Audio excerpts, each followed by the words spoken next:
ഈ എത്ര വലിയ മുടി കൊഴിച്ചിലും പൂർണ്ണമായിട്ട് മാറാനും മുടി വളരാനും സഹായിക്കുന്ന നാച്ചുറൽ ടിപ്പുമായിട്ടാണ് ഇന്ന് ഞാൻ എത്തിയിരിക്കുന്നത്. എന്ത് ചെയ്തിട്ട് മുടി കൊഴിച്ചിൽ മാറുന്നില്ലെങ്കിൽ നിങ്ങൾക്ക് ട്രൈ ചെയ്ത് നോക്കാൻ പറ്റുന്നൊരു വളരെ സിമ്പിൾ ആയിട്ടുള്ളൊരു ടിപ്പാണ്. അതിന് വേണ്ടിയിട്ട് നമുക്ക് വേണ്ടത് വൈറ്റമിൻ ഇയുടെ ക്യാപ്സ്യൂളാണ്. അതിൻ്റെ ഒരെണ്ണം എടുക്കുക, അതൊന്നൊരു പിന്ന് വെച്ച് പൊട്ടിച്ചതിന് ശേഷം അതിൻ്റെ ഓയിലൊക്കെ പുറത്തോട്ട് എടുക്കുക. അതിനുശേഷം നമുക്ക് നമ്മുടെ തലയോട്ടിയിൽ ഇതുപോലെ അപ്ലൈ ചെയ്ത് കൊടുക്കാവുന്നതാണ്. നിങ്ങൾ എപ്പോഴും രാത്രി കിടക്കുന്നതിന് മുന്നേ ഇത് അപ്ലൈ ചെയ്ത് കൊടുക്കാൻ ശ്രദ്ധിക്കുക.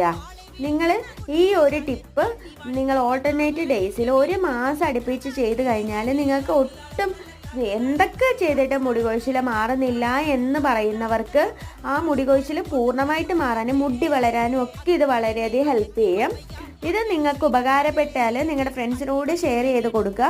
കാരണം മുടി കൊഴിച്ചിൽ മാറുന്നില്ല എന്ന് പറഞ്ഞിട്ട് കഷ്ടപ്പെടുന്ന ഒരുപാട് പേരുണ്ടാവും. അവർക്കൊക്കെ ഉപകാരപ്പെടുന്ന ഒരു ടിപ്പാണ്. ട്രൈ ചെയ്ത് നോക്കിക്കോളൂ, അടിപൊളിയാണ്. താങ്ക്